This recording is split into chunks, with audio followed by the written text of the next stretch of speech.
faire un point sur les influences énergétiques actuelles. Alors comme d'habitude, ce que je vais vous communiquer, accueillez-le avec discernement. Vous ne serez pas forcément systématiquement concerné, donc écoutez la résonance que ça a en vous.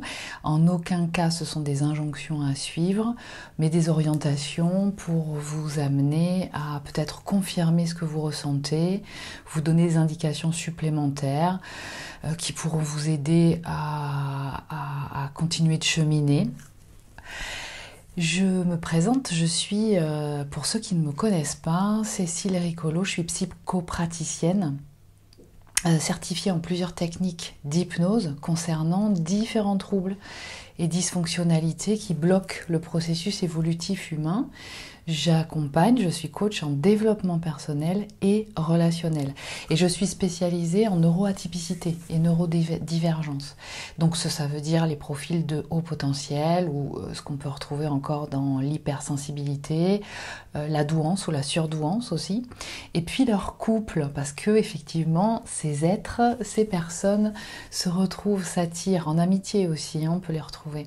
Et puis dans la famille. Et j'ai créé la méthode, ma méthode, qui est une approche intégrative, corps-émotion, qui est sur mesure, adaptée à chaque profil et qui est centrée sur l'écoute profonde des mémoires subconscientes et cellulaires et qui permet une transformation de votre qualité de vie, c'est-à-dire un renforcement de votre identité personnelle, de votre qualité de vie, de votre qualité relationnelle et le développement de vos talents. Parce que quand on a un profil de haut potentiel ou de douance, eh bien il y a des formes d'intelligence accrue, mais d'autres souvent qui demandent à être déployées, à être développées.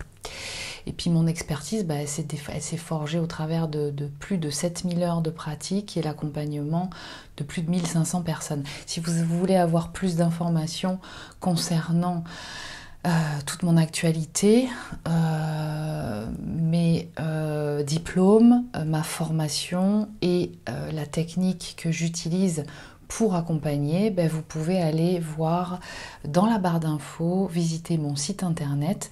Vous y trouverez aussi l'agenda en ligne pour prendre rendez-vous en séance individuelle, ainsi que toutes les formations que je propose.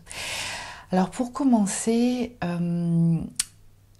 ce que je pourrais dire sur ce qui peut se passer, ce qui peut se donner à ressentir en ce moment, et notamment suite à la pleine lune du 9 août, donc d'hier, et puis il y a eu effectivement un portail énergétique du 8 août qui s'est donné à ressentir vendredi.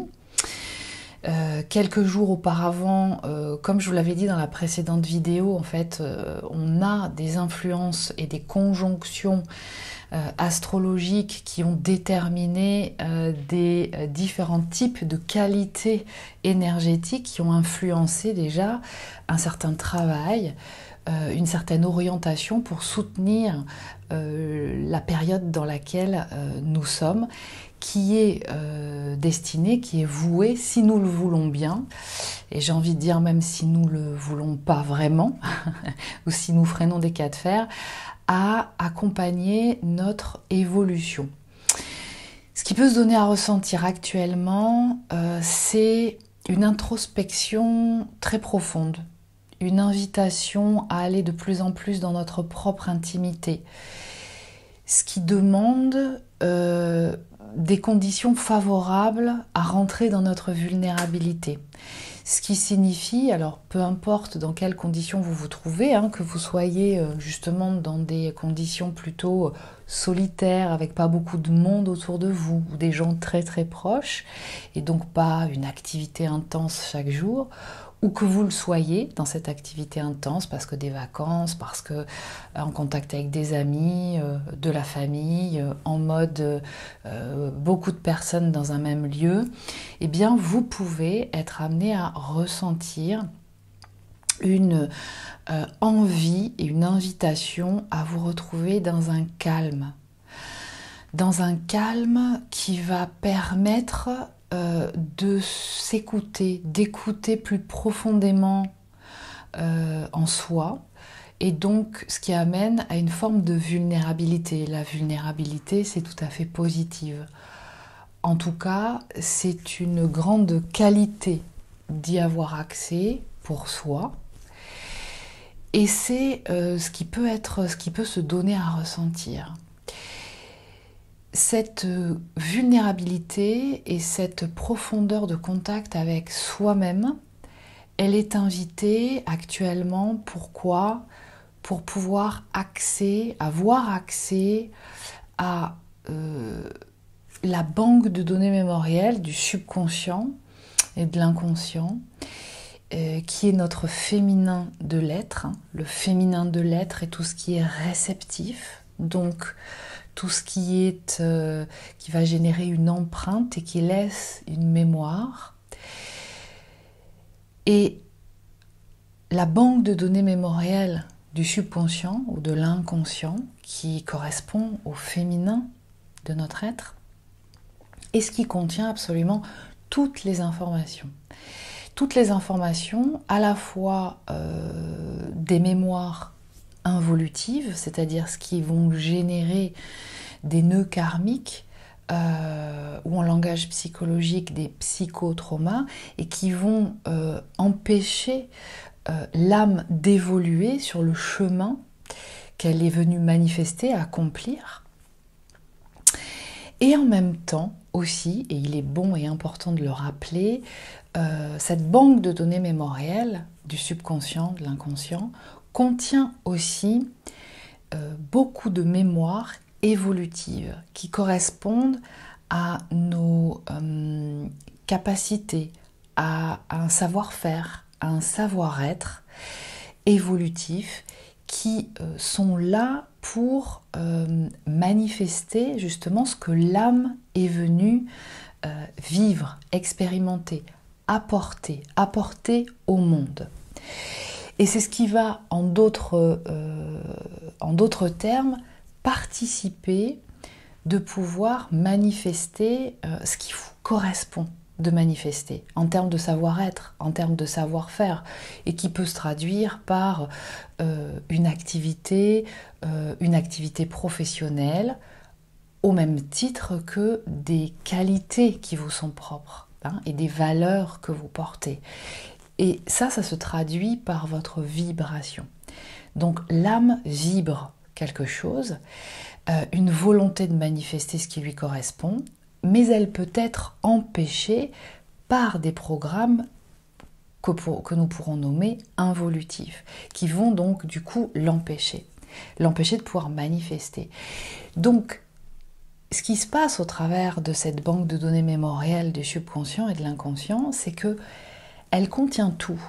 Elle contient tout ce qui nous caractérise, elle contient tout le potentiel qui peut déjà être accompli en partie en termes de savoir-être, de savoir-faire, qui peut se traduire dans tous les aspects de notre vie ou dans certains aspects de notre vie. Mais elle contient aussi nos blocages. Et là, nous sommes dans une période, dans cette période autour de cette pleine lune du 9 août, qui nous invite à aller contacter en profondeur ce que contient cette banque de données mémorielles. Et il peut y avoir à la fois des choses très positives de soi, et donc une invitation à regarder nos qualités, à regarder nos compétences en termes de capacité, ce que tu sais faire, ce que tu as déjà bien fait, ce que tu as déjà bien construit, au même titre que regarder aussi, et c'est ce qui peut nous amener à contacter, ou en tout cas à sentir remonter certaines mémoires, qui peuvent venir, certaines mémoires involutives, qui peuvent venir nous parler de nous ou de notre façon encore inaccomplie de pouvoir répondre à certaines situations au plus juste, et des mémoires du passé en lien avec différentes situations. Ça peut être en lien avec une personne en particulier ou une autre encore qui nous est proche.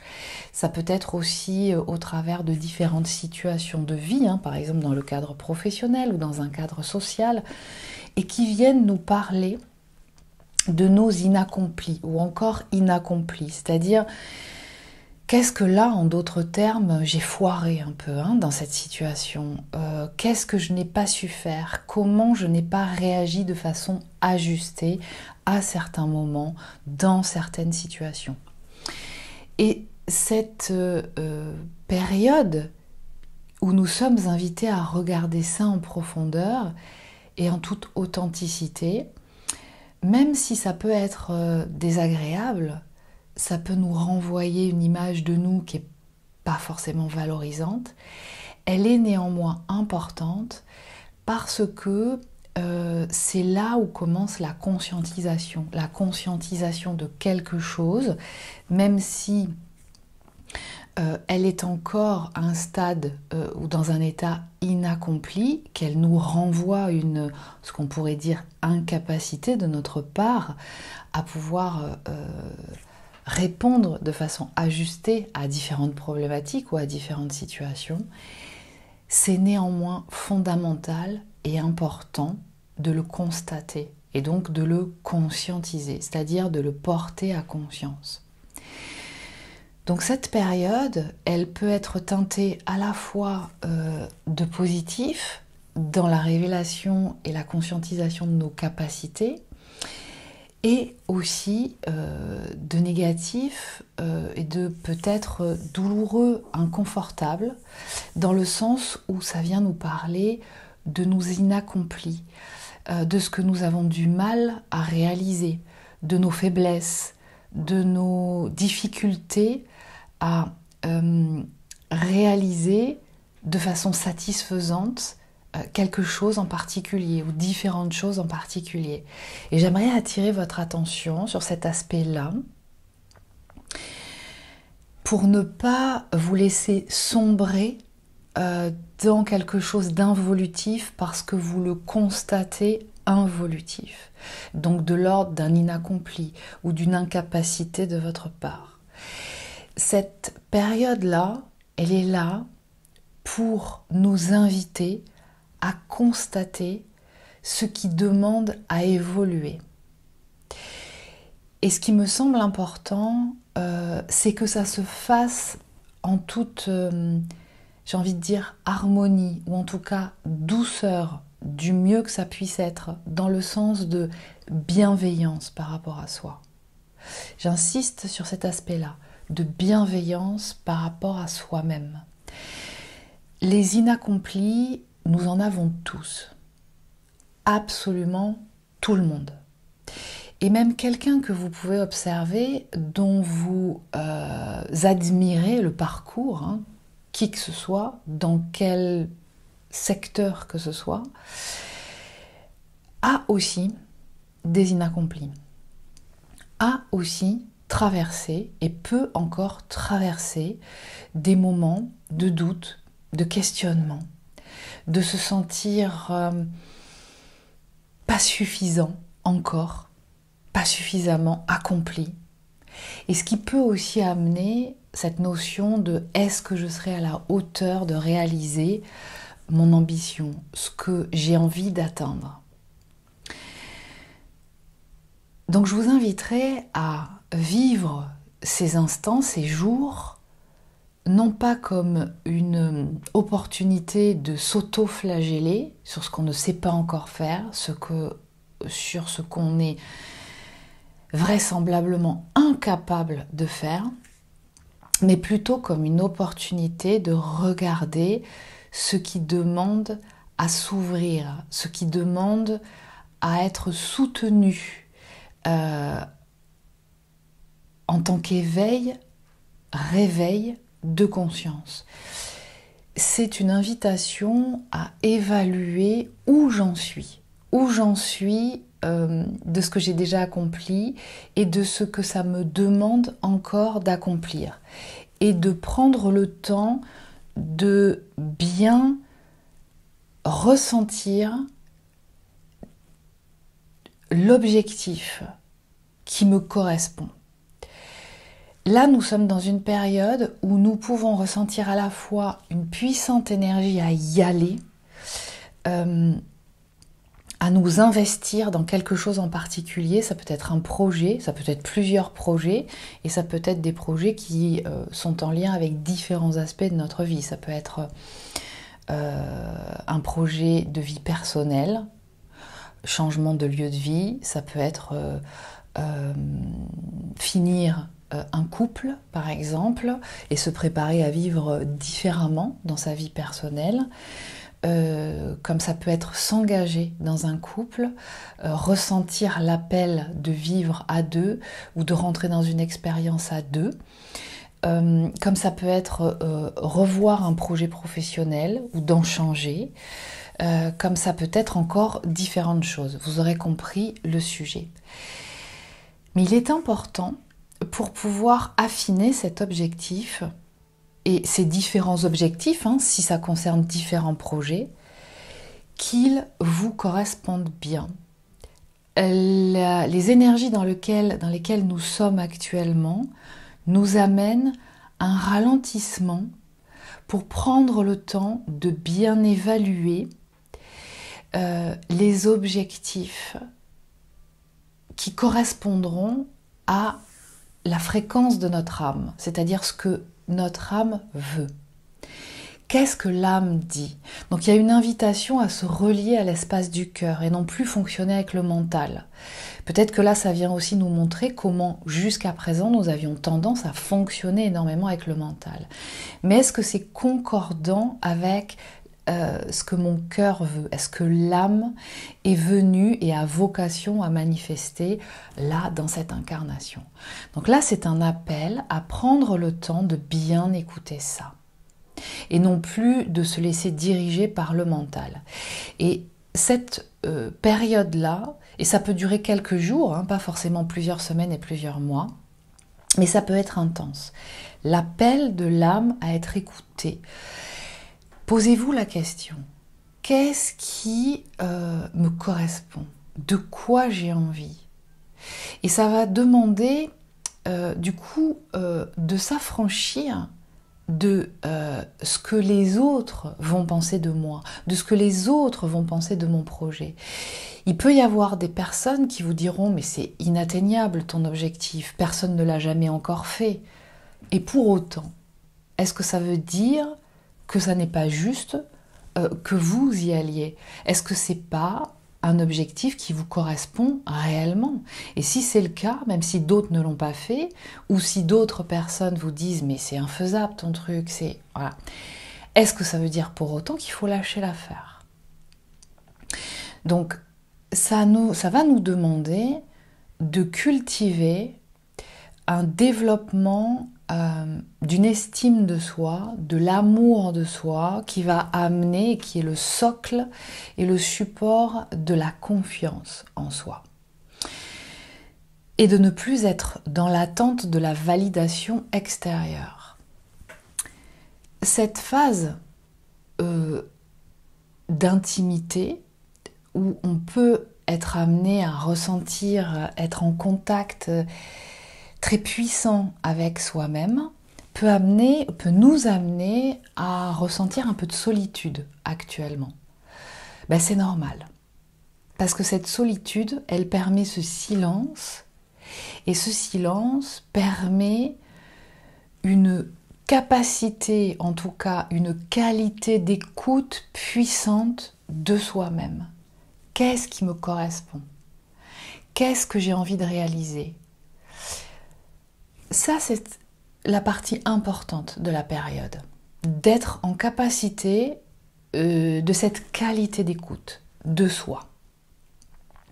Alors peut-être qu'elle ne sera pas complètement, on va dire, tranquille, dans la mesure où, en même temps que nous approchons de cet espace intime, qui nous permet de mieux contacter cet espace du subconscient et de l'inconscient qui contient toute cette banque de données mémorielles, il peut y avoir des mémoires involutives qui remontent, qui se donnent à ressentir et qui peuvent générer un grand inconfort émotionnel. Donc c'est ce qui peut avoir lieu aussi actuellement. Donc là, je ne saurais trop que vous conseiller de faire la démarche de vous faire accompagner justement pour accompagner ce processus de reprogrammation. C'est mon métier de vous accompagner à ce niveau-là, justement pour soutenir votre évolution, le processus d'évolution et d'éveil aux consciences dans lequel, si vous écoutez cette chaîne, vous êtes probablement dans ce processus. Parce que ces mémoires involutives, il est important qu'elles se révèlent. Sinon, eh bien, vous n'en avez pas conscience. Et si vous n'avez pas conscience de ces mémoires involutives à l'œuvre dans le subconscient, eh bien, vous ne pouvez pas en faire quelque chose. Et l'invitation d'en faire quelque chose passe par l'exploration de ces mémoires, ce qu'elles viennent dire, l'écho de leur impact, pour que ce soit bien conscientisé, puis ensuite une reprogrammation. De façon à ce que leur charge émotionnelle devienne évolutive et que ce soit justement cette qualité évolutive qui vibre dans votre banque de données mémorielles. Mais en même temps aussi de pouvoir contacter des mémoires évolutives pour pouvoir les booster, leur donner plus de place, qui vont venir soutenir et booster vos talents, vos compétences, votre savoir-être, votre savoir-faire, pour mieux prendre votre place. Donc en parallèle de cette invitation à une profondeur de contact avec soi-même, qui peut amener une demande de grande intimité avec soi, vous pouvez aussi être poussé à manifester au plus vite ce projet ou ces projets que vous avez. Une fois que vous pouvez et vous avez affiné l'objectif qui correspond à votre âme. Quel est l'objectif que j'ai envie d'atteindre pour pouvoir ensuite m'y engager. L'accompagnement que je propose va aussi venir vous aider à identifier et à affiner et à vérifier si cet objectif est concordant à votre âme. Néanmoins, même si la vérification de la concordance de l'objectif que vous êtes en train d'affiner, même s'il est concordant, cet objectif, vous pourriez ressentir au travers des influences énergétiques actuelles une forte invitation à y aller, à aller en mode bon, c'est bon là, on y va, allez, j'ai hâte que de commencer à le manifester, un peu dans cette énergie-là. Néanmoins, l'invitation que nous avons, c'est de prendre le temps et de ressentir l'importance de prendre son temps pour avancer pas à pas en rentrant vraiment dans les détails de chaque étape, parce que commencer un projet ou mettre en place un projet demande de mettre en place des socles, des bases, des fondations qui vont pouvoir tenir sur la durée. Et ça, c'est important. Donc ça veut dire quoi? Ça va se traduire par bien étudier la faisabilité. Ça peut être matériellement parlant, ça peut être financièrement parlant, ça peut être en termes de planning, de temporalité, pour pouvoir justement accompagner sur le long terme les projets ou le projet que vous êtes invité à affiner et à définir et à commencer à mettre en place maintenant, va être un ou des projets qui vont être amenés à vivre sur du long terme. Et donc là, vous pourriez ressentir l'importance, alors pour certains ce ne sera pas une nouveauté parce que c'est quelque chose qui est très inhérente à leur qualité d'expression presque innée, ou en tout cas qui sont vraiment bien intégrés. Et dans ce cas-là, ce ne sera pas un problème pour vous de ressentir l'importance, de ne pas aller trop vite et de prendre son temps, de mettre des bases saines et stables, de prendre le temps de bien ressentir, peut-être d'avoir un retour de personnes expertes justement dans certains domaines pour pouvoir mettre en place et valider justement la faisabilité. En tout cas, mettre toutes les chances de son côté pour faire en sorte que le projet soit périn. Parce que nous sommes en train de préparer déjà 2026, qui sera une année 1, et qui va être le top départ de quelque chose de nouveau. Mais pour ça, pour que la chose ou les choses soient nouvelles, il nous faut en nous-mêmes, intérieurement, déjà, mettre en place, modifier, transformer, et notamment par peut-être des perspectives, des façons de voir les choses, notre façon de voir le monde, notre façon de nous voir nous, qui peut aussi se traduire par des croyances qui sont peut-être erronées sur certaines choses et qui demandent à être transformées.